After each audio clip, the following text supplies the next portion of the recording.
The Radio Memories Network is brought to you in part by Liberated Syndication, podcast publishing made easy, libsyn.com. That's libsyn.com.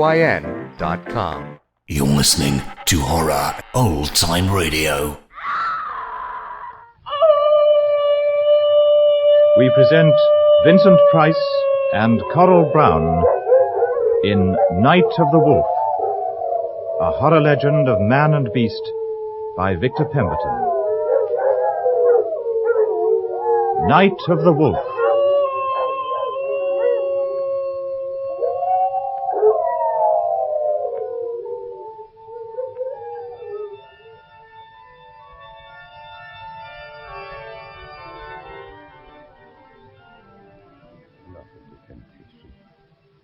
But deliver us from evil. For thine is the kingdom, the power, and the glory, forever and ever. Amen. Mr. Deacon? Mr. Matthew Deacon? Yes? Forgive me for disturbing you in your moment of prayer, sir. I am Sir Richard Burnett, provost of this college. The Porter's Lodge said I would find you here. Yes. Chapel is beautiful, isn't it? In a few years' time, we'll be entering the 20th century and think that... I did not come all this way to Cambridge to talk about King's College Chapel, Sir Richard. Now, where is my son? Mr. Deacon, surely we've been through all that? Only by mail. It's been 6 months since you first wrote to me, and I am not convinced. Now I'm here. I want to know what happened to him. But you must know. If I did, I wouldn't have crossed the Atlantic Ocean. But the police... The police! Let me tell you something, sir. Where I come from, the police may be what you might call a little thick-headed. But if they really want to find someone, they don't give up without trying. Your son is dead, Mr. Deacon. He took his own life. I refuse to believe it. I know it is hard to accept. I only accept fact, Sir Richard, fact. There was the note. Then why hasn't the body ever been found? Because no one has known where to look. Mr. Deacon, you're a judge. Surely you understand. Students, suicide. The boy just disappeared from his room. But you mean to say that no one saw him leave the university? It was the middle of the night. What about his friends? I suppose his closest friend was Edward Griffin. He and Robert shared rooms together. Yes, and outside the university. I wrote to you, no one. Except... Yes, except there were the Northcotes. The Northcotes? You never mentioned them. No. Well, there is a daughter. An attractive girl. But, look, Mr. Deacon, I can assure you the police have pursued every possible line of inquiry. Sir Richard, do you believe my son is dead? Until we can prove to the contrary, yes. Then perhaps you had better read this. What is it? Well, it's a note. It was delivered to me in my lodgings soon after I arrived in Cambridge last night. As you can see, it's in my son's own handwriting, and it's dated yesterday, March 9th, 1883. What? Go ahead, read it. Help me, Papa. For the love of God, help me. Now, is that a voice from the dead, Sir Richard? A hoax. It must be a hoax. What could it possibly mean? It means that my son needs me. And if I have to tear down this university brick by brick, stone by stone, I swear to you, I am going to find him.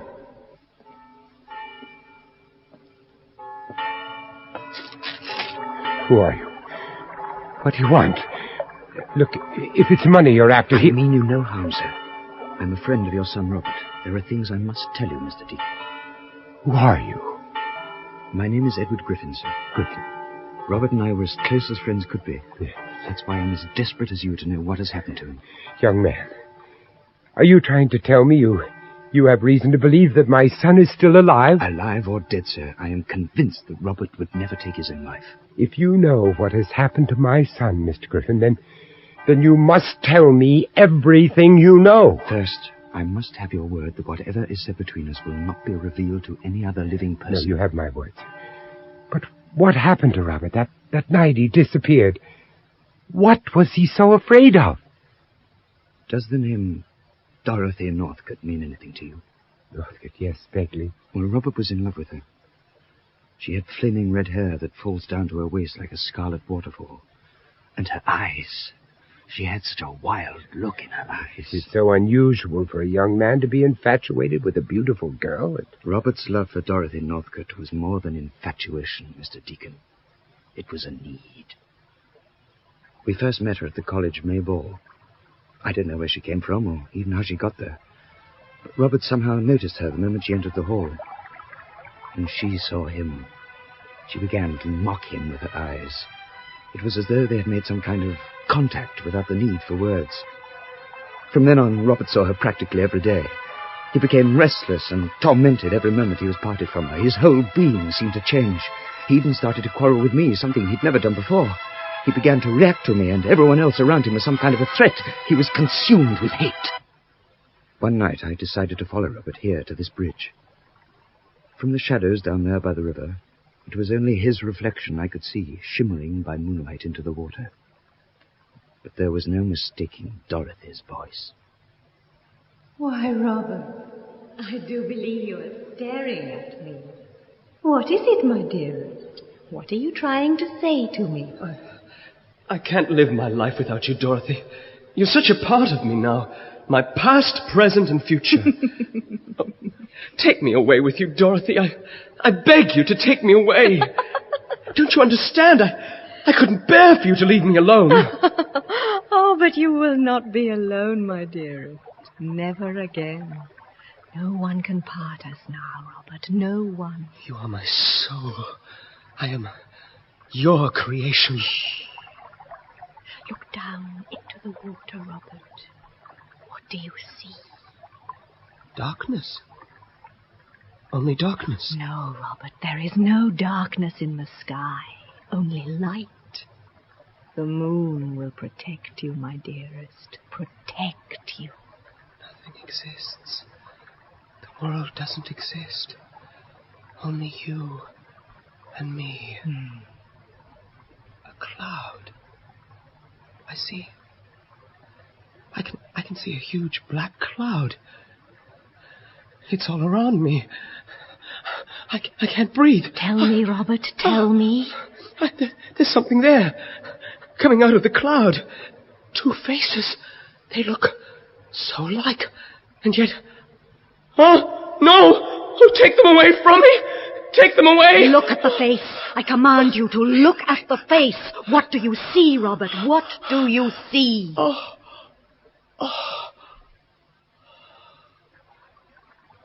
It gives me strength. Your strength. Yes. I will follow you to the ends of the earth. And so you shall, my dear. And so you shall. Take my hands, Robert. Hold them against your face. Ooh, so cold. Like ice. Kiss them, Robert. Kiss the hands that will create you. Oh, my face! My face! Her fingernails tore into the flesh of his face almost to the bone. When I caught up with him later, blood was still streaming down his collar.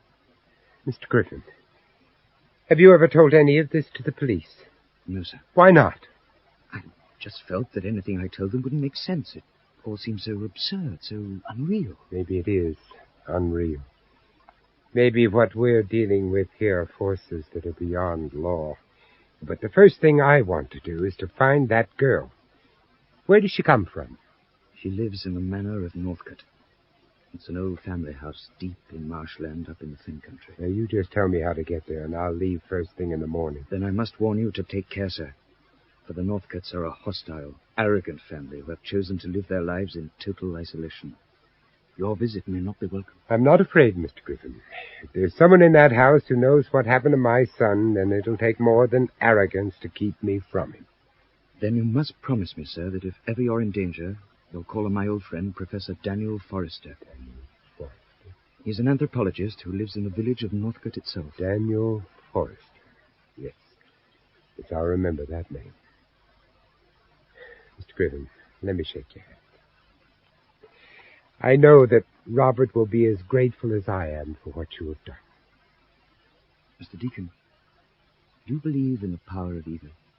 I accept that there is such a thing as evil, but what concerns me most is the nature of it. As a man of faith, I guess I prefer to believe in the power of God. Then may God go with you to the manor of Northcote, sir, for I fear you may have need of him.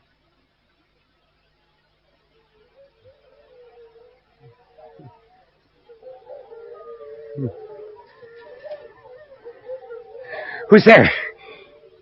Hello? Is anyone there? Where am I? I can't see a thing in this mist. There's so little air. Who's there? Where are you? Where are you?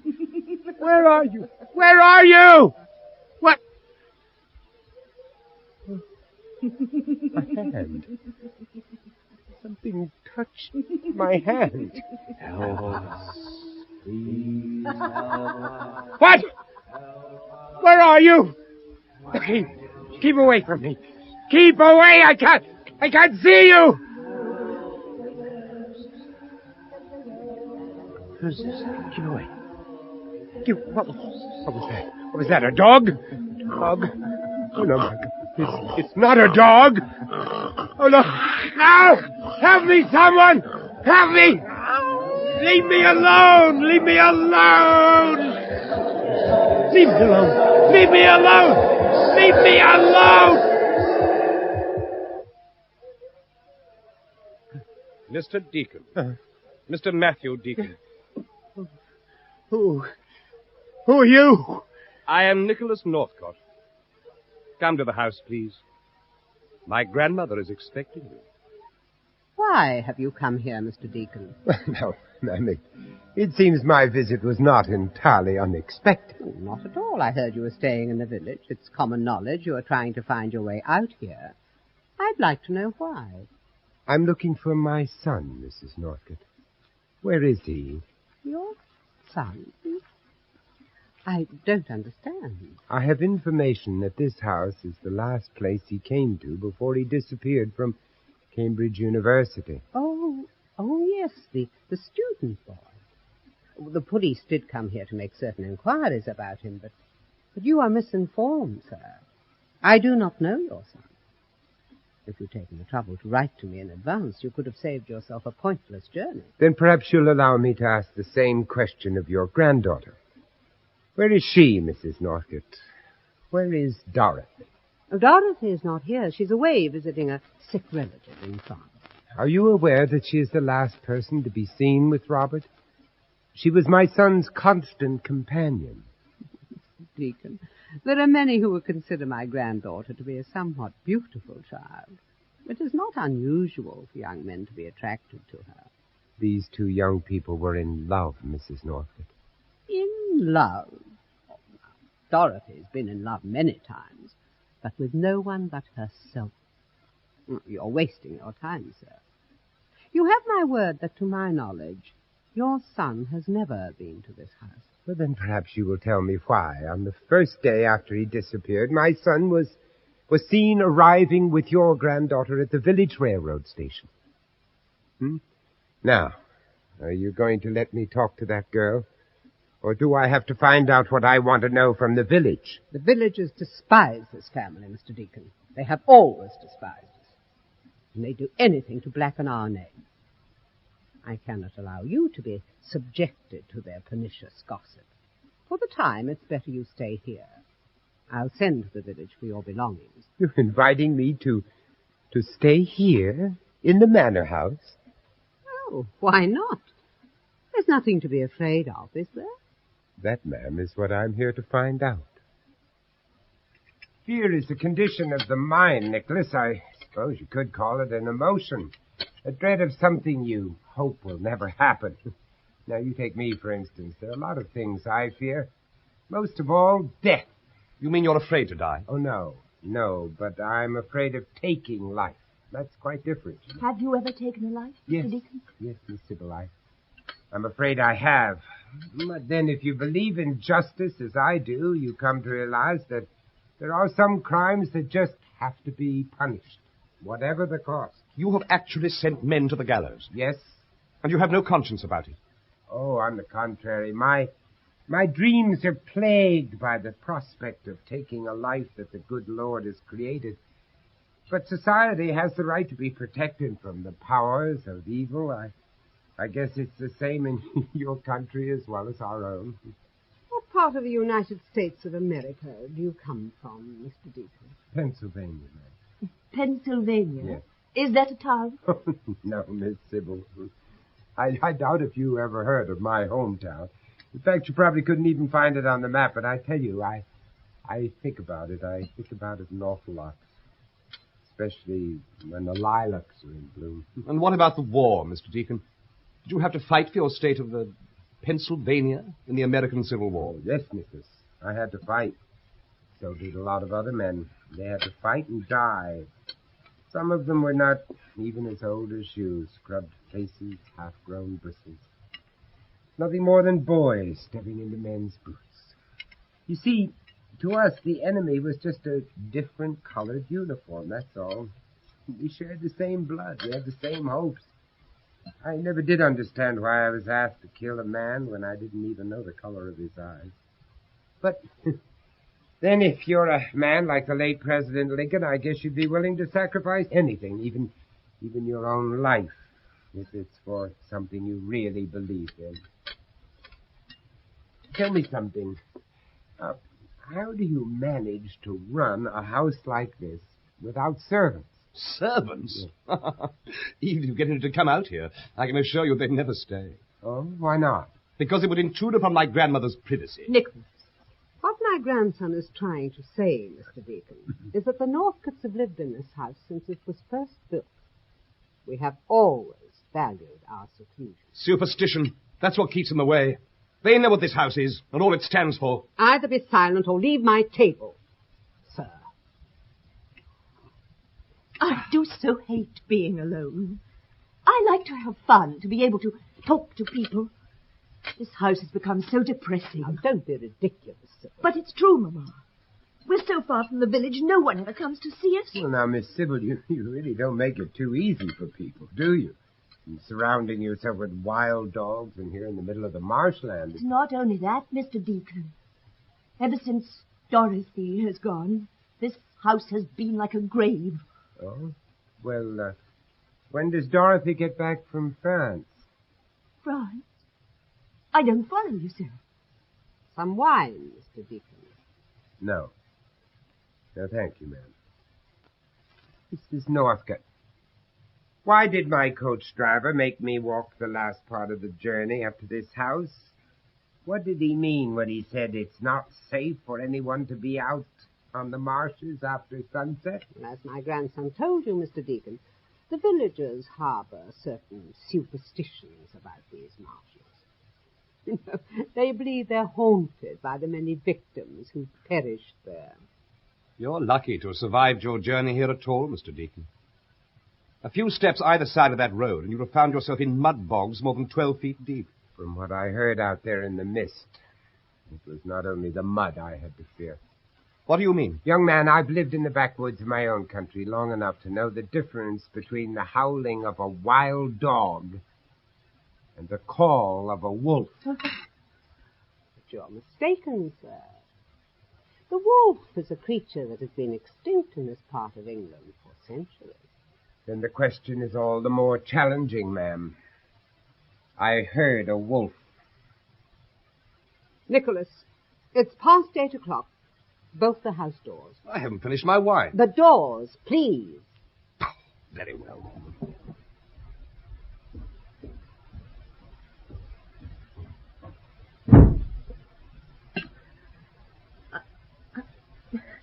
If you'll excuse me, I have things to do in the kitchen. Good night, Mr. Deacon. Oh, good night, Miss Sibyl. Mrs. Norton, what are you all trying to hide from me? I don't know what you're talking about. If Robert and Dorothy were seen together, then I want to know where they went. I cannot tell you, because I simply do not know. Dorothy must have talked about the boy. Dorothy never so much as mentioned your son's name to me. He can't even be sure that they ever met. But then why won't you let me ask her for myself? How many times must I tell you, sir? My granddaughter is not here. Sooner or later, you're going to have to accept the fact that your son is dead. Why, even the police have concluded their investigation. Mrs. Norton, I refuse to believe that my son is dead. Now, I don't know what went on between these two young people, but I promise you, I will never rest until someone tells me the truth. Then I pity you, sir. For in the journey to truth, there can only be pain. Mr. Deacon. Mr. Deacon. Oh, Miss Sybil. Well, isn't it late for you to be up? I had to see you, Mr. Deacon. I had to talk to you. There are so many things you should know. What are you talking about? Dorothy loved him, you know. She really did love your son. So he was here. Miss Sybil, why is your mother trying to keep it from No, me? you mustn't blame her now. She has to be strong to protect us. Now, you listen to me. What has happened to my son? Where is Dorothy? They used to come here, to the long gallery. It was the only place they thought they could be alone. But they were wrong. There are eyes watching us all the time. Listen to everything we say. You came here to tell me something, Sybil. What is it? Dorothy. Yes, where is Dorothy? She is such a beautiful child. Oh, so alive, Mr. Deacon, so alive. Oh, it's cold. Oh, will this house never be warm? Take my jacket. No. But you'll catch a chill. I must go now. No. If Mamma knew I was here talking... No, Miss Sybil, don't go. Not yet. Tell me about this gallery, the portraits around the walls. Who are they? My ancestors. Aunts, uncles, cousins, great-grandparents. They're all here. Hold the lamp higher. Do you see how the light brings them to life? Do you see how they mock at us? The most extraordinary collection of paintings that I've ever seen. Their features. They're all identical. The same color hair, the same fixed expression, and yet it's something more. You can almost feel their hostility. And over here, this vast portrait. What kind of a man is this? Oh, do not mock at him, sir. Do not mock at John Northcote. It is he who first built this house, nearly 300 years ago. A house he has never left. Look at it. The most unnatural, the most grotesque features I've ever seen created by an artist. That long red hair down to his shoulders and the same fixed expression, just like all the others. As though he is staring straight out at us. It is a portrait that was undertaken after the death of John Northcote. It is the face of a dead man. Oh, no. Why have you blown out the lamp? There is no need for light. The moon. See how the moon strikes down through the window to his eye. Look closely at the eyes, Mr. Deacon. A wild look. Cold, demanding. And his hands. Look at his hands like claws. He will eat your soul. He will eat your soul. The wolf! Sybil! next time you disobey my instructions, madam, your door will be locked from the outside. Do you understand? Yes, Mamma. Then go to your room. Yes, Mamma. Don't bother to lie to me anymore, Mrs. Northcote. My son was here. Your daughter has told me all that I want to know. My daughter has been a widow too long, Mr. Deacon. It has affected her mind. I must ask you to accept whatever she has told you with the contempt it deserves. Good night, sir. March 12th, 1883. Northcote Manor is the house of dark shadows. Its grey stone walls tower over the marshlands like a monument to the devil himself. Doors are bolted, and there are iron bars at every window. Plates of raw meat are left outside the house to feed the wild dogs who roam in the night. What secrets are they keeping from me? Everywhere I go, I seem to be a prisoner. Every room is alive with whispers, and I feel an atmosphere of such hostility that I now suspect even my own shadow. And yet, there is something more. Is it the cry of the wolf that is trying to tell me that Robert was here? For I feel the boy's presence everywhere, as though he is sitting beside me now as I write. If Robert still exists in living form, which I begin to doubt, then I fear for his sanity. Yes, who is it? Oh, Nicholas. Is anything wrong? I saw the light under your door. I thought you might care to join me in a glass of brandy. Oh, no, thank you. No, I don't drink. Ah, a man of principle. Oh, not at all. No, I just don't like it. I envy you, sir. Alcohol is my only release from this house. Ah, so you keep a diary? Yes, I was just completing my entry for the day. You record everything that's happened to you during the course of a day? And I do my best. Why? Well, I suppose you could say that a man who spends most of his time in a court of law has a need to write down the things that he's, well, likely to forget. I doubt you will ever forget what you see in Northcote Manor, Mr. Deacon. Don't stare at me like that, sir. Well, I'm sorry. I guess it's just that I'm fascinated by the family resemblance. Your mother showed me the portraits in the long gallery. My mother is mad. Quite mad. There is madness in all of us here. Did you know that, Mr. Deacon? What is it in this house that you're all afraid of, Nicholas? Something that you're too afraid to admit, even to yourselves? I don't know what you're talking about. Where is my son, Nicholas? I don't know, I tell you. Why is it necessary to have iron bars up at the windows, Nicholas?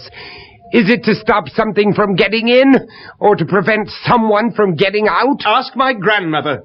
She is the only one who answers questions in this house. Who are the intruders you fear so much, Nicholas? Why won't you tell me?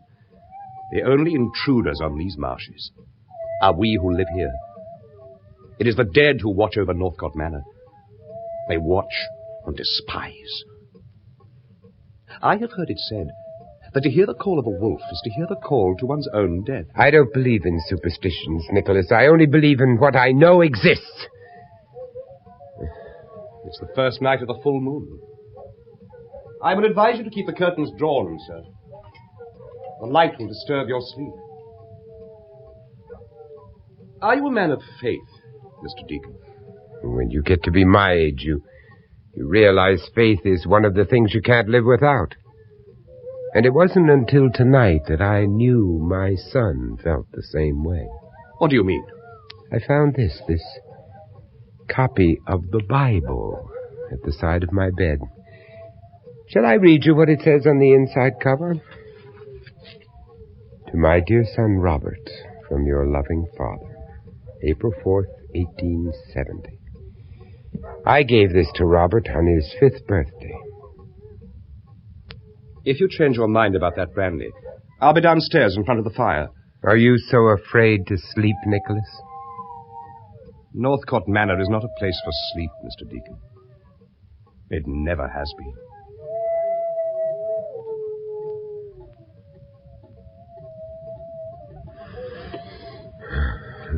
Don't be afraid of life, Robert. Don't ever be afraid. God will protect you. God! Don't talk to me of God. If you want to go to your church, then go, Papa. But as long as I live, I'll never go into such a place again. It's only natural that you should feel the boy's presence so strongly in a place like this.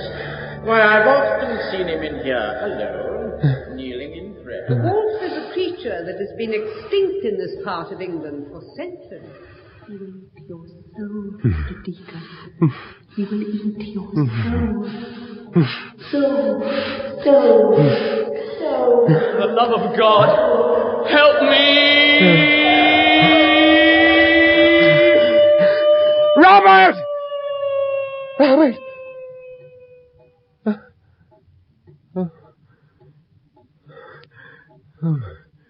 You must be getting old, Matthew. It's only a nightmare, you know. Only a nightmare. What's going on?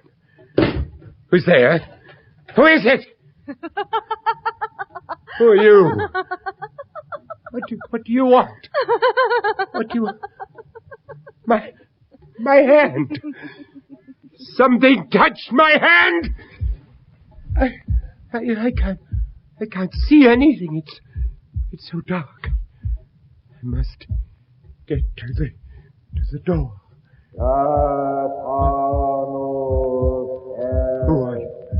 Who are you? Where are you? I can't see. What do you want of me? Oh, no. Get away from me. Get away from me! Oh, my hands! Hands! Digging into my face! Oh, no, the door, it's locked! Let me out! Somebody let me out! No!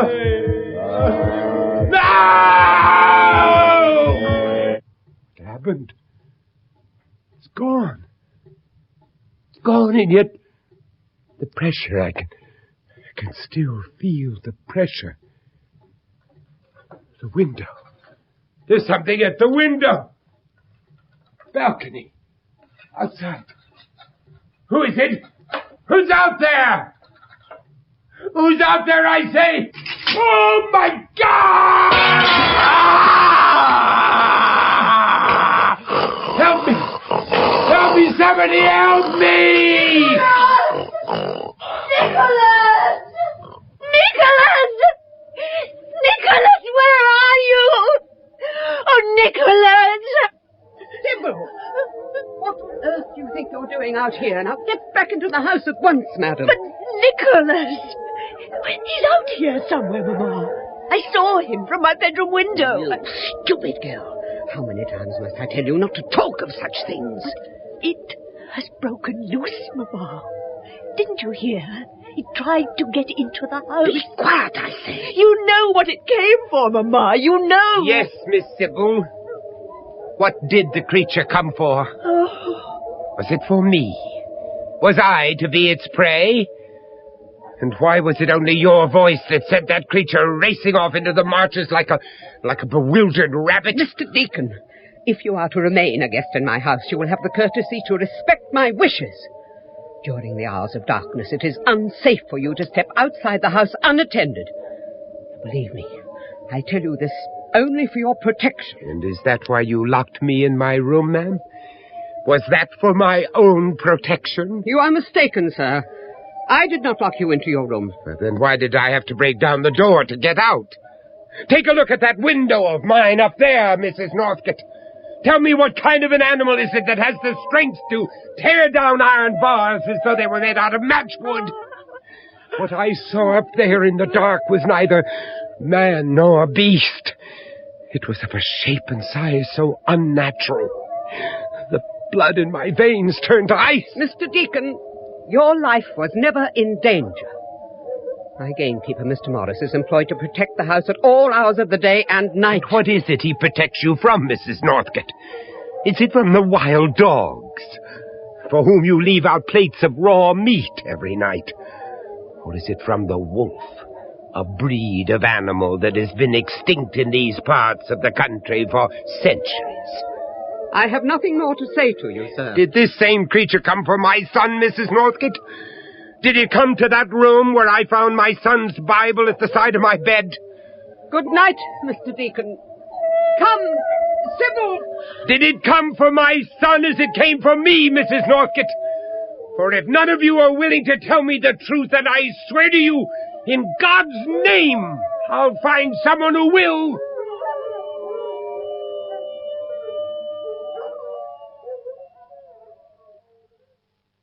Man into animal.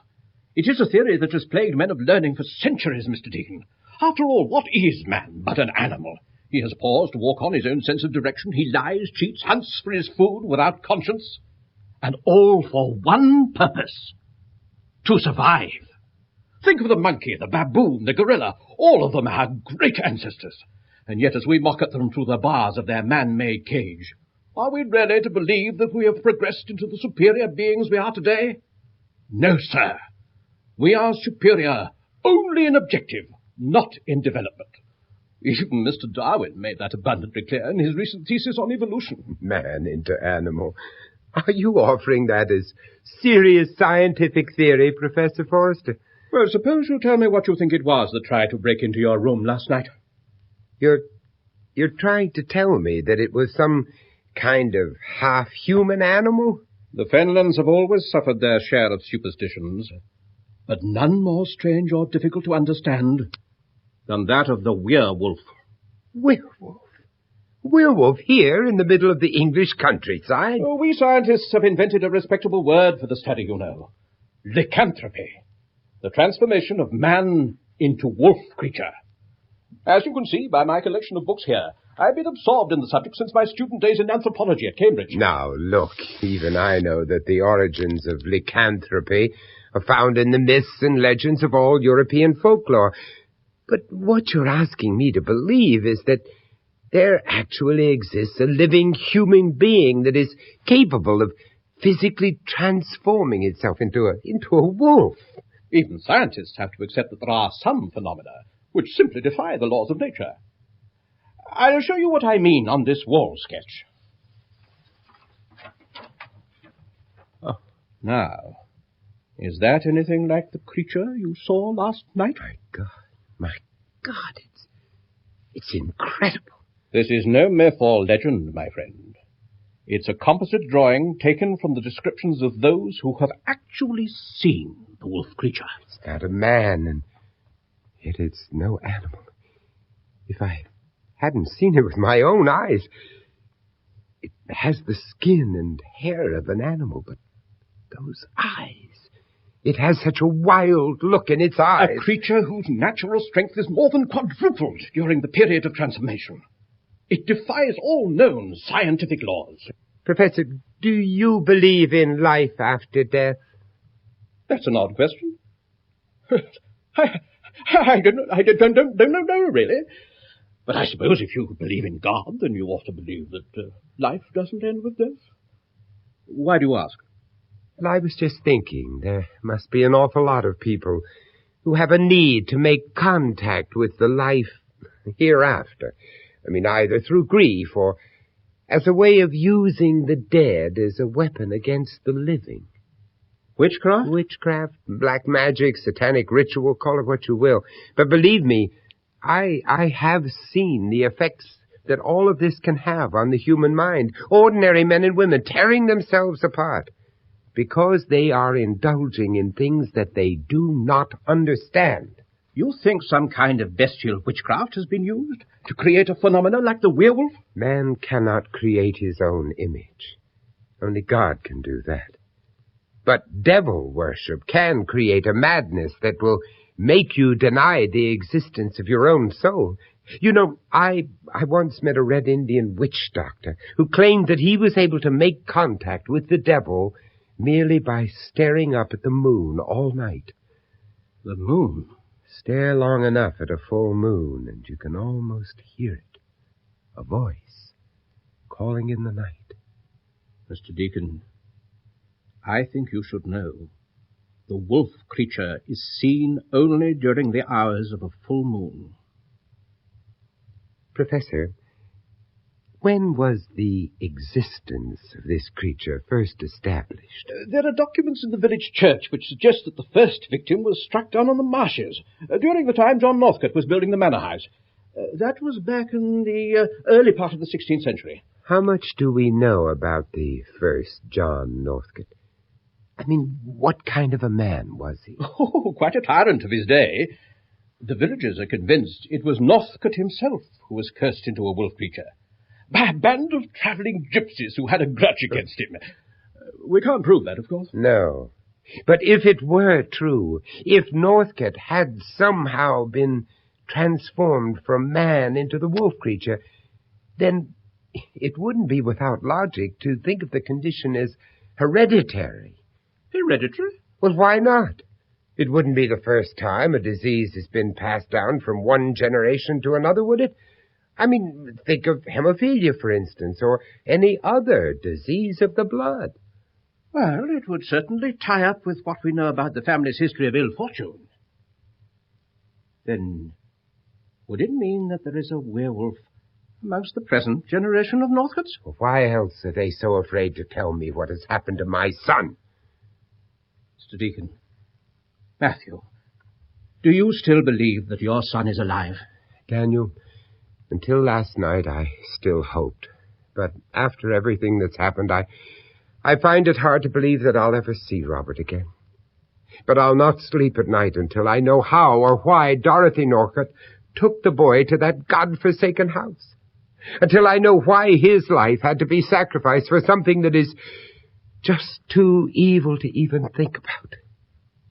Daniel, will you help me?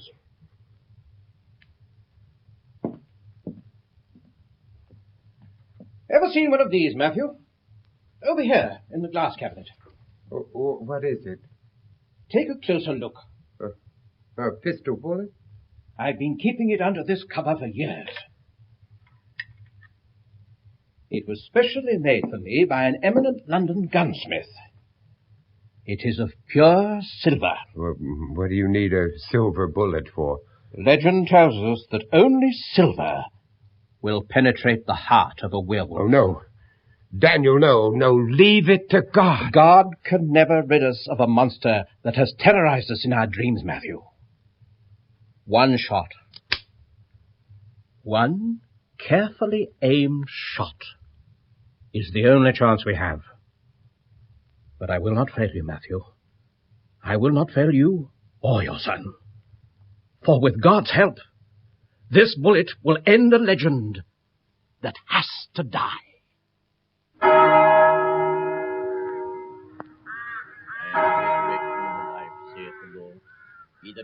It's Maggie Foster's funeral, God rest her soul. There she goes, down into the grave where she buried her own daughter no more than a month ago.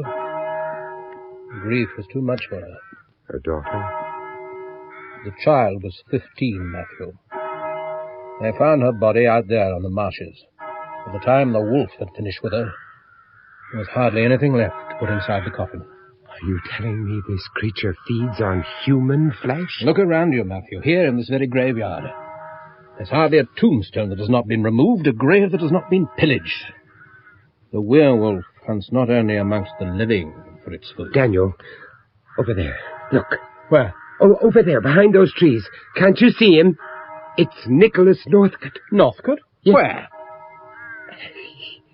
He's gone.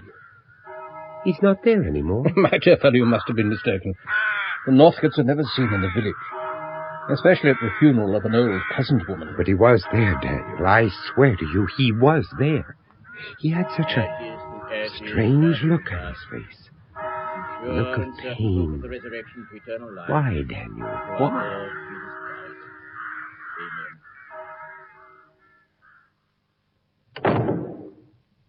Well, here it is, Matthew. This is our parish church. It dates well back to the early part of the 14th century. Generations of Northcotes are buried in these walls. Why is it so cold? Have you ever known a church that isn't cold? Oh, no, that's not what I mean. I've never been inside a house of God that's so unfriendly. You can feel it the moment you walk through that door. There's nothing ornate about the stonework, no statues, no paintings, no expression of love. Oh, I think you're being a little unfair, old chap. You have to admit there's some rather lovely stained glass up there. Mostly medieval, you know. Yes, and yet, Daniel, that window up there, what is it? Above the altar, you mean? 16th century. Yes. Beautiful, isn't it? It's St. George fighting the devil beast. The devil beast?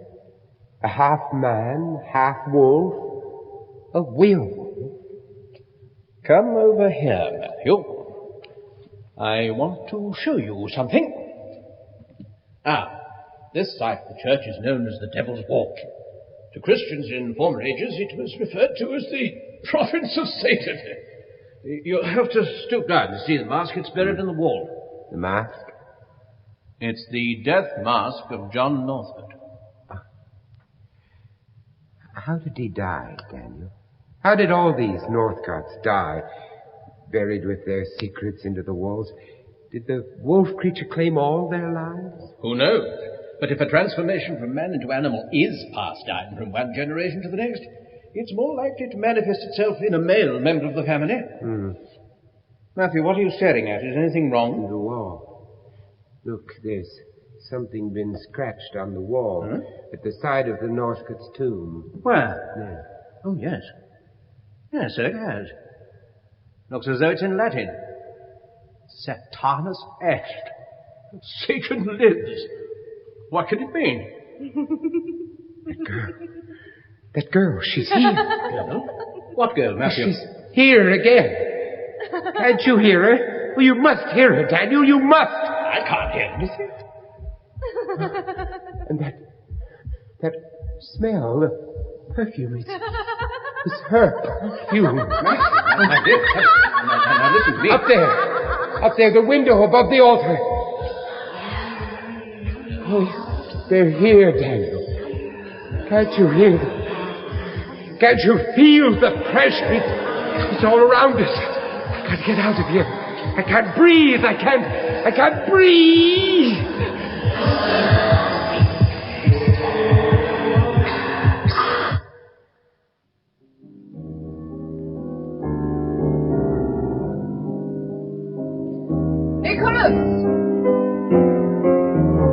Nicholas, did you hear me? How many times do I have to tell you to keep away from the churchyard, from the village, or from any place where a Northcote is not welcome? Why did you go to the funeral? It's none of your business. You always treat me like a child.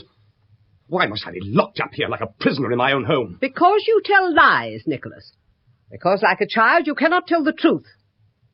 Why did you leave the house during the night? Where did you go, sir? If you must know, I went to the lake. What? You stupid, you foolish boy. Don't you realize what you could have done? Oh, but it was exhilarating, Grandmama. I was free. I was alone. I took up my clothes and bathed in the ice-cold waters of the lake. But I didn't feel the cold. Oh, no. To me, it was like a hot summer's day. I could feel the warm glow of the moon on my body. It gave me strength. What have you got there? Where did you get that knife? Why? From the kitchen, Grandmama. You've seen it before, haven't you? It's very sharp. I made quite sure of that. Look, I'll show you. Nicholas, blood. My blood is your blood, Grandmama. It's always been like that, hasn't it? But now, I'm strong, and you're weak. I'm not afraid, Nicholas. Do you understand? I am not afraid. Drop the knife. Did you hear what I said? Drop it! Kneel, Nicholas. Now, Take the Bible in your hand. No, please don't make me, Grandmama, please. Do as I say. Kiss the Bible, Nicholas. Oh, I can't. My hands, look at my hands. They're shaking. I can't do it. Kiss the Bible, my dear. It's the only way. You know it is. In the name of the Father, the Son, and the Holy Ghost, we repent our sins.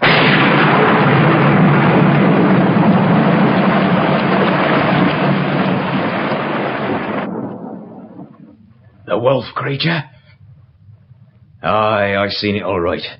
Just thinking about it keeps me awake at night. Well, it's not myself I care about, you understand, sir. But if anything should happen to my Jessie here... Well, I ain't scared of no wolf. If we bolt up good at night, I don't see how no harm can come to us. Mr. Morris, how long have you been working here for the Northcotts? Ever since old Mr. James gave me the job as gamekeeper.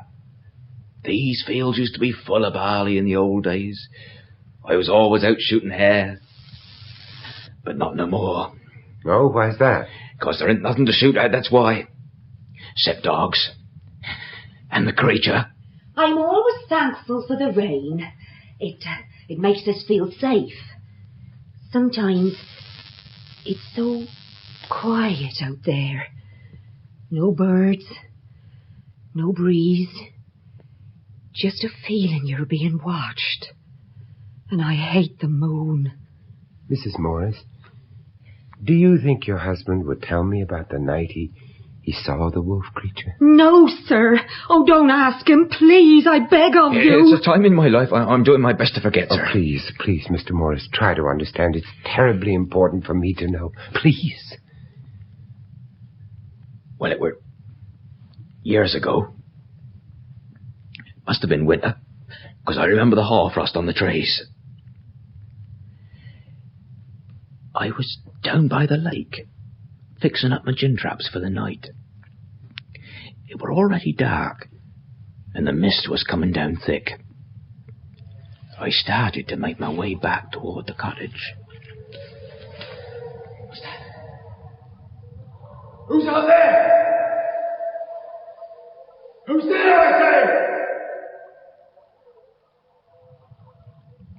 But only when the moon suddenly cut through the mist that I saw her standing there, on the path, right in front of me. Miss Dorothy? Oh, she was always one of the most beautiful children I ever saw. Flaming red hair down to her shoulders, but eyes that stared right through you. Good evening, Mr. Morris. Miss Dorothy, what are you doing out here on your own at this hour of night? I've been for a walk. You ought to be tucked up in your bed a long time ago. I've been for a walk, all alone. What will your mother have to say about that, may I ask? I saw my father. He talked to me. Oh, don't say things like that, Miss Dorothy. Your father's been passed on a long time, you know he has. Why, I doubt you could even remember what he looks like. Oh, but I do. He has red hair, just like me. He's very old, much older than Grandmama. A long time ago, he built our house. Did you know that? What's that?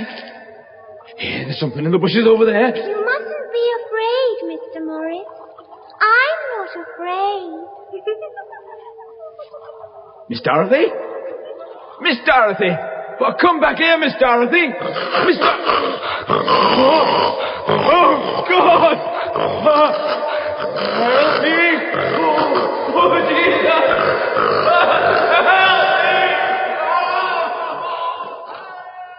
Came me from nowhere.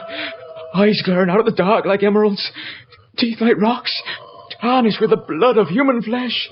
And hair streaming out of his neck and hands and feet, the sight of which would freeze the blood of any man. Dad, it's all right, Dad. It's all right. I just ran and ran as fast as I could. I still don't know how I got away, but this isn't one of God's creatures, sir. It's the work of the devil himself. Thank you. Thank you, Mr. Morris. I know how difficult that must have been for you, but please now, tell me all you know about my son and Dorothy Northcote. They used to go to the lake. Always to the lake. Yes, go on. Well, it was just him and her. They used to sit there for hours, staring at their own reflection in the water, as though they had no need for words. But never till the sun went down. Even when she was a child, she could never bear the sun on her precious skin. It stopped raining. Oh, please, please, Mr. Deacon. Look, you ought to be going now. It wouldn't be wise to stay out after dark. Mr. Morris, if you want these marshlands to be a safe place for you and your wife to live in, if you want to be able to breathe God's fresh air without the constant fear of things unknown, then you must tell me what has happened to my son. Is he alive? Or is he dead? Matthew, the police knew we were desecrating a private grave in the middle of the night. Daniel, you don't imagine I like the idea myself, do you? But if what Morris told me is true, if the Northcotts have buried Robert here... If Robert is here, then what's the use of exhuming his body? It'll only bring you torment for the rest of your life. No, you're wrong, Daniel. If the boy is here, then at least I'll know that my search has come to an end. All I can do then is to leave him to rest in peace. Peace? What peace is there for any man when he's not safe, even in his own grave? You know, Daniel, the only thing I regret is that I never did enough for that boy of mine. I paid for his education, his food, his clothes. But perhaps when he needed me most, the judge was just too busy listening to other people's problems. He forgot that he had some of his own. It's a full moon again tonight. The light is picking out the gravestones all around us. Even the dogs are quiet. Daniel, we're there. I've hit the top of the coffin. Oh, dear God, what have we done? Quick, give me the lamp. Yes, it's just as I thought. No nameplate. Matthew, what are you doing now? I'm going to force, or try and force the lid open if I can just get the tip of the shovel in far enough. Hurry, Matthew, hurry. Yes, it's coming, it's coming. Matthew! The wolf! Can't you hear it? It's creeping into the grave somewhere. Smell. Matthew! Oh, we've got to get away from here. The wolf, Matthew! The wolf! What is that smell? Perfume. Oh! It isn't Robert. This is not my son. Who is it, Daniel? Who is it? It's her, Matthew. It's Dorothy Northcote. Or what the wolf has left of her.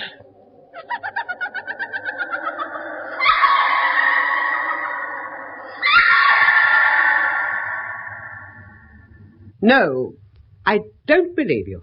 I refuse to believe. Why didn't you tell me? Why didn't you tell me that your own granddaughter was buried in that coffin with barely enough flesh left on her bones to feed the worms? Sacrilege. You've committed sacrilege, Mr. Deacon, and God will punish you. But he has punished me, Mrs. Northcote. He's punished all of us. Look at this house, everything about it. Where is God's light?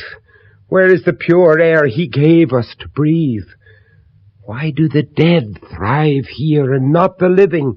I did not ask you to come to this house, Mr. Deacon.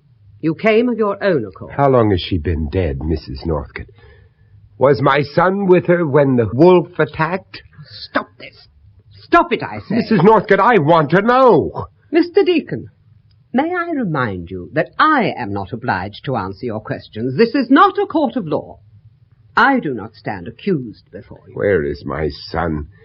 What dark, nameless pit have you thrown his remains into? Your son is dead, sir. Are you not man enough to accept the truth? If he is dead, ma'am, then it's not only truth I'm looking for, but justice. Justice? There's never any justice in this world, only sacrifice. And I have sacrificed a great deal in my lifetime. both as a wife and a mother.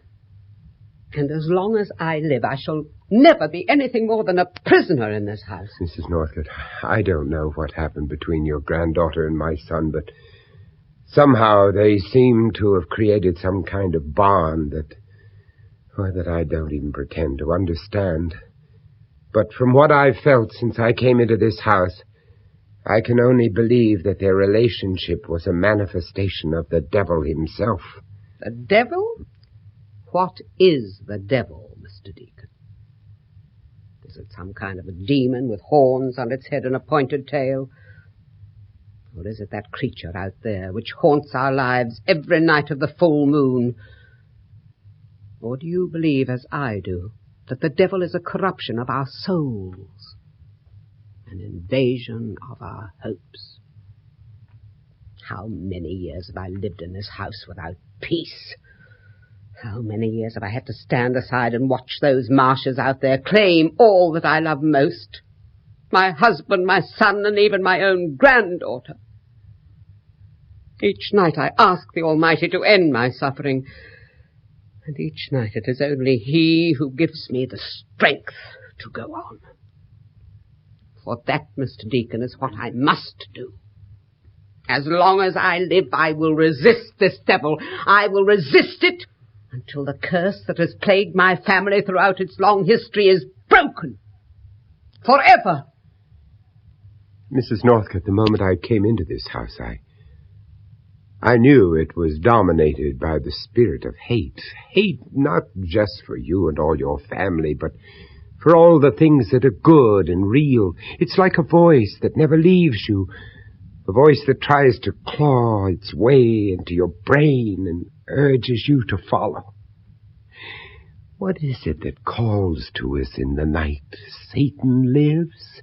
Yes, he does live, but only if we let him, crawl into the dark, weak shadows of our mind. Only God is our creator, Mrs. Northcote. The power of God is greater than any manifestation of evil and corruption and temptation. We don't even have to go to church to know that.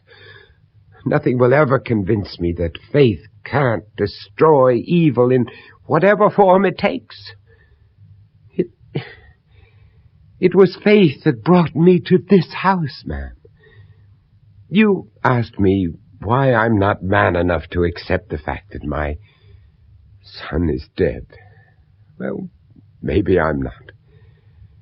But if I really am never again to see my boy alive, then I beg you, do not deny me the right to restore his soul.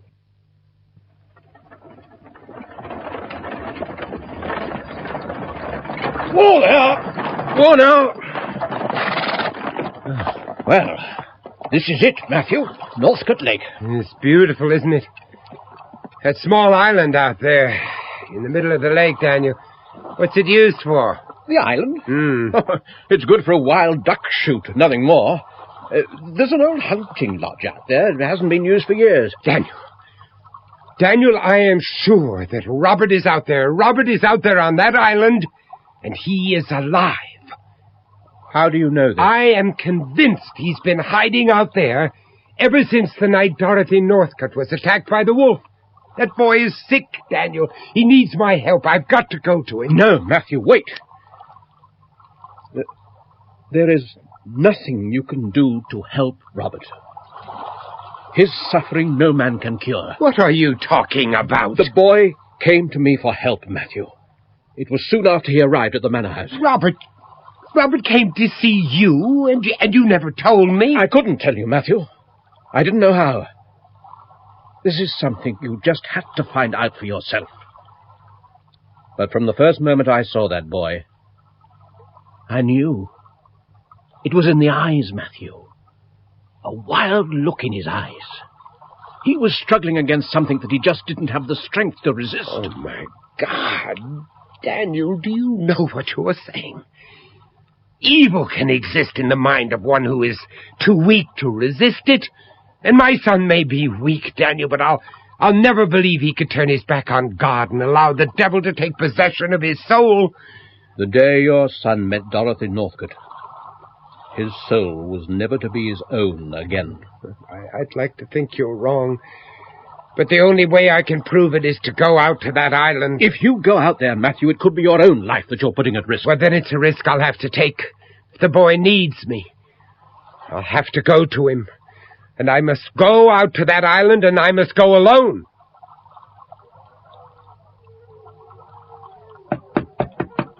Robert? Robert? Robert, are you in there? Oh, please, son, if you're in there, open the door. It's locked. Wait a minute. It's bolted on the outside.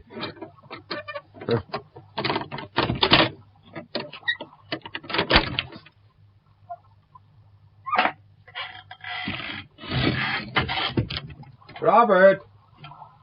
Are you in here, son? Please, boy. Answer me, it's me, it's your father. Robert, where are you, son? Please, Robert, listen to me. I know you're sick, but it's nothing to be ashamed of.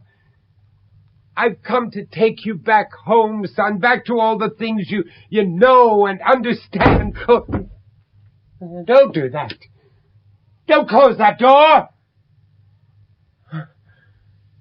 There are no windows in here. I can't see a thing in the dark. Oh, that sound. Who's there? Who's there? Robert? Robert, is that you? Robert, where are you?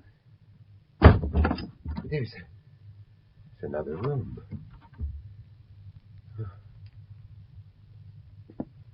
Robert? Are you in there?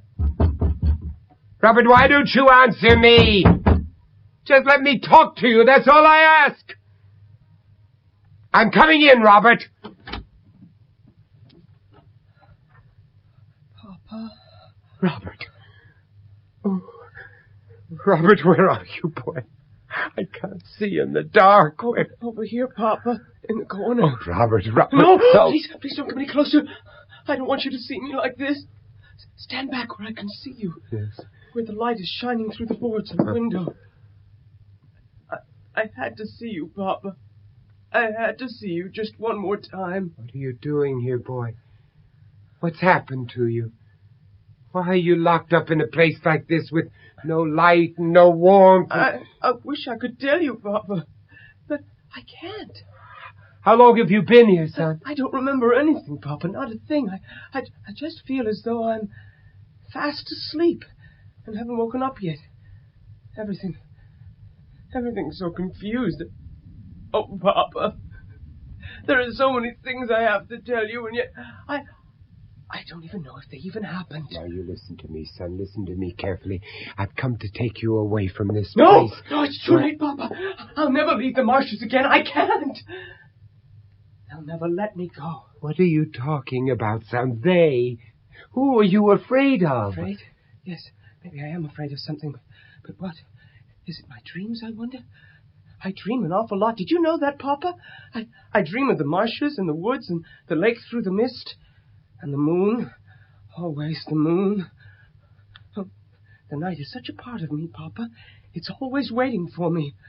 Out there. And yet, when I wake up, it's you I see, Papa. You and Mother and all the things I always thought were such a part of me. But what's happening to me, Papa? I don't understand who or what I am anymore. What are you doing? Papa, what are you doing? There. You need some light in here, my boy. Only God's light will draw you out of the shadow. No, it's too late. Too late. No. My eyes. No. Take the sun away from my eyes. Oh, my God. Look at you. Look at your face. You're just skin and bones. You've got to get away from here, Papa. Do you hear me? You've got to get away. No, son. I'll never leave you alone. Never again. You don't understand, Papa. The sun. Once that sun goes down. Matthew! What? Matthew, are you all right? There's someone out there. have you done to me, Papa? Have you betrayed me? Now, you listen to me, son. I beg you to listen to me. God can make you well again, Robert, I promise you. All I ask you to do is to come with me to the church. No. Look, I've brought this for you. It's your Bible, son. Do you remember? I gave it to you when you were a little boy. No, keep it away from me. Keep it away. Please, let's pray together, Robert, like we used to when we were all together as a family, you and me and your mother. It's too late, Papa. The past is over. It doesn't exist anymore. It's too late. The church, Robert! Go to the church!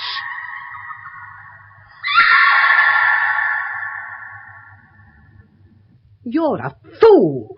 Don't you realize what you've done? By setting that boy free, you've made the world unsafe for all of us. Nothing you have said has convinced me that the boy I saw out there on that island is capable of killing anything. But he has killed. He will do so again. Don't you understand? On the first night you arrived here, it was your own son who tried to break into your room. Oh, no. Do you think I enjoyed locking him up every full moon? It was not just for our protection, but for his own. You had that boy caged up like an animal. No boats can contain the fury of the devil. You talk to me of the devil's fury. Well, let me tell you something. You need go no further than the village church to know what devil has thrived on the blood of its generations. The same devil that has urged your own grandson to the edge of madness. No! Do you think I haven't seen Nicholas out there in the mist at night, staring up at the moon, as though it was some kind of a voice calling to him from out the night? Nicholas was saved from damnation only by my sacrifice. God protected him through me. The devil created a monster in his own image from your family, Mrs. Northcote. Yes, but not Nicholas. It was through Dorothy. Can't you understand Your that? granddaughter is dead. She's dead. For Dorothy, there can be no salvation. The devil claimed her soul from the day she was born.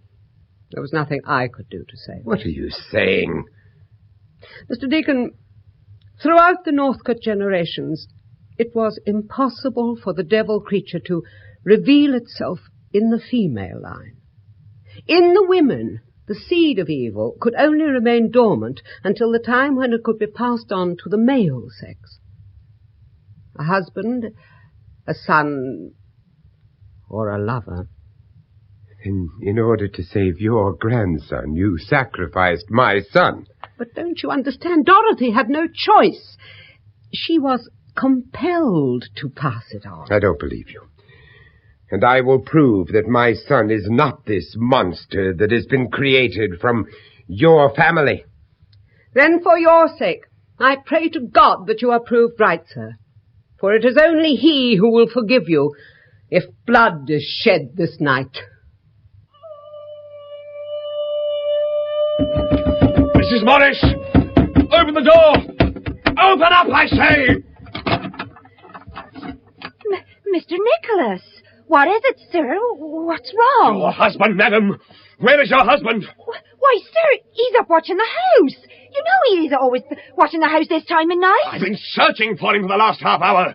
What? The house has been left completely unguarded, madam. I demand to know why. But I don't understand, sir. Ted left long ago, long before dusk. The wolf creature. It's out there, isn't it? You've seen it, haven't you? My advice to you, madam, is to bolt your door and not to open it until your husband returns. But if he's out there, if something's happened to him... Just keep your door locked, or I will not be responsible for the consequences. No! Mrs. Morris! Where are you going? Come back here! If something's happened to him, I've got to be with him! No! Don't be a fool, woman! Don't go out to those marshes on your own! Come back, do you hear? Come back!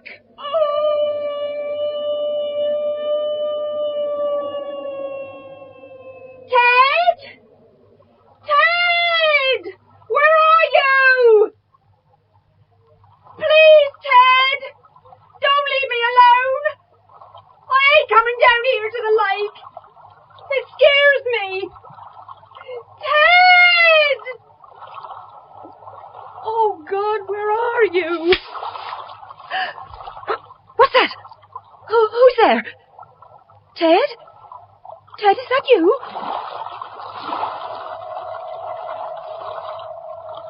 Oh, it's so bright. The moon. It's hurting my eyes. Jesu! What was that? My neck. Something touched my neck. A hand. Cold. Like ice. The mist is coming down all around me. I can't breathe. It's choking me. There's someone there. Yes, through the mist, down by the lake. They're coming this way. Ted? Ted, is that you, my dear? No! Oh, no! Don't touch me! Oh, please don't touch me! It's not possible! It can't be you! It can't! Help! Somebody help me! I can't move! Misha! No! Keep away from me! Keep away! Stop me!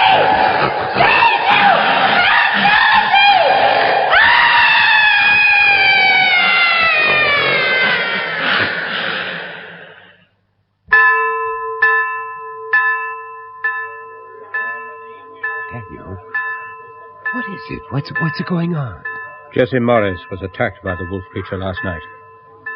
They found the remains of her body in marshland down by the lake. Oh, my God. The villagers are organizing a search party.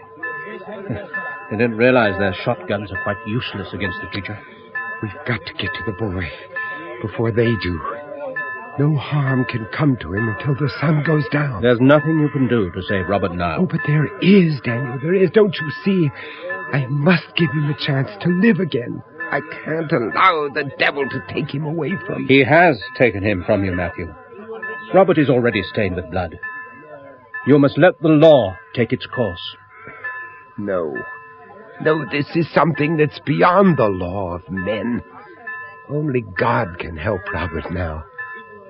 Only God. Robert! Robert, can you hear me? Robert! Robert, where are you? You're wasting your time, Matthew. We haven't a hope of catching up with the boy. Oh, Daniel, he's out there somewhere. The boy needs me. Only I'd known that all these years. If only I'd known. Sun's almost down. Lake's beginning to look like fire. Yes. Thank God it's the last night of the full moon. We haven't much time. You know that, don't you, Matthew? Oh, Daniel, what am I to do? Do I go away from here and leave that boy to wander these marshes in damnation until the end of his days? How can I tell my son that I love him? If you really loved your son, Matthew, you would know what to do. The silver bullet.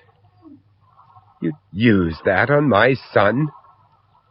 It's the only way, Matthew. And it may be your way, Daniel, but it's not the way of God. God cannot help your son now. How do we know if we don't give him a chance? If the devil has taken possession of my son, then it is a challenge I must face up to. We must give him back his soul. His soul. Oh, there's a search party. They're on the other side of the lake. Matthew, where are you going? I know where to find Robert. I should have known. Now, please, Matthew, let me get the search party. No. I'm going to do this my way, Daniel, not yours. Then at least take the pistol. No. Don't be a fool, man. If you must risk your own life, then at least try to protect yourself. Why?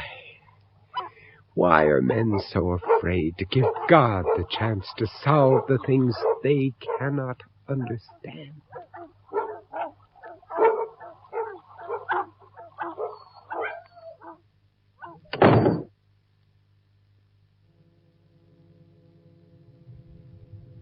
Robert? Robert, are you here, son? Robert, where are you, boy? Papa? Robert. Oh, son, I knew you'd be here. I knew you'd wait for me here in the church. Look at me, son. We've no time to lose. Last night you killed someone. Now you must understand that. And those dreams, you remember those dreams you told me about, the nightmares? Well, somewhere in the dark shadows of your mind, something is telling you to kill, Robert. To kill for the sake of killing. And that's wrong, isn't it? Isn't it, boy? We both know it's wrong because that's what I've always tried to teach you, what God has always tried to teach us all. You have to resist evil, Robert. You have to resist it in every way you know how. No, don't turn away. Look at me, son, and listen. From now on, you must allow only my words to enter those shadows. Do you understand? Do you understand that, Robert? Evil can only possess one part of your mind, not all of it. Rid yourself of this tormentor. Let in God's light and truth and your own understanding of what you've done. Dorothy! What are you trying to say? Dorothy! Here! Dorothy! No, Robert, Dorothy's not here. Now, don't listen to her. She doesn't exist. Fight her, son. Fight her! Fight her! Dorothy! Don't move away from me, Robert. Look, here. It's your Bible. I've brought it so that we can pray together like we used to. No! There's nothing to be afraid of, Robert. Not here. Not in God's house. No, don't turn away. Don't look at that window. The devil beast is in that window. It's only you and me now, son. You and me. Dorothy! The smell. The perfume. Now, hold on to me, Robert. Do as I say. Take hold of my hands. They're like ice. My hands, Robert. You're hurting them. My hands, Robert. You're breaking my hands. Dorothy! Oh, yes. No. I hear you. No, Robert. Don't look up at that stained glass. Don't look up at that devil's window. The moon, it's lighting up the whole church. Get out of the moonlight, Robert. Keep away from the shadow of that window. It's the devil, Robert. The shadow of the devil creature. Oh, my soul, Dorothy! Your creation! No, Robert, resist the devil. Don't look at the moon.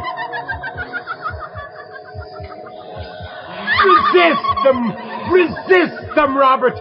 You're not an animal. You're one of God's creatures. Robert, where are you? Oh, no, Robert, no! Robert, listen to me, listen carefully.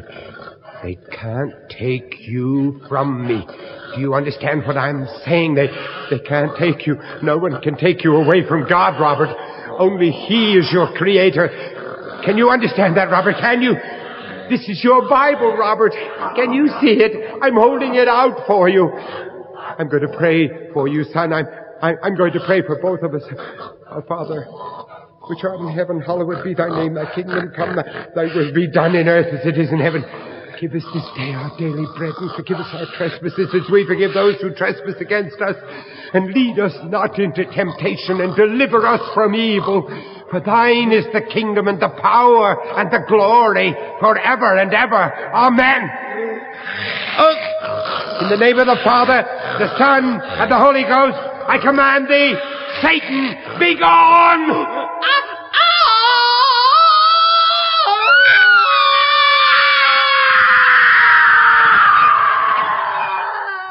The window! Hang back, Matthew! No. Daniel, no!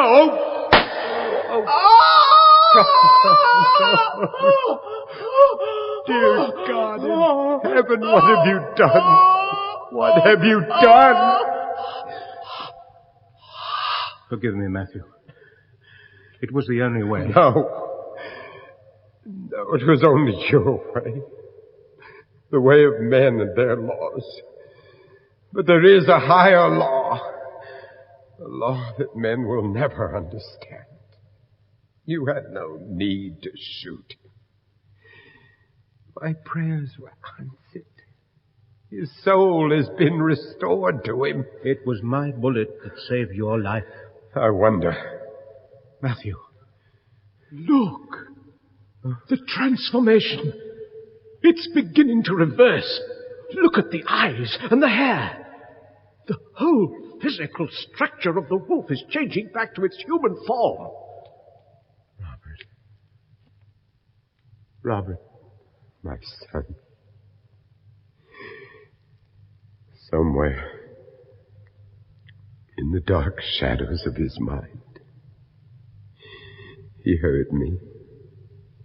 He heard the words of the Lord, and he understood.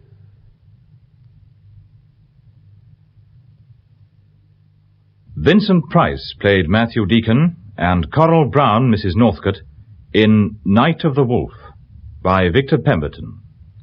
Professor Forrester was played by Hugh Manning, Sybil Sheila Grant, Robert Peter Whitman, Nicholas John Rye, Dorothy Elizabeth Proud, Jessie Norma Ronald, Ted Paul Gaiman, Griffin Michael Cochran, and Sir Richard Burnett Hayden Jones. Technical assistants Jock Farrell, Marcel McCuish, Alistair Wilson, and David Hitchinson. The play was produced by John Tidyman.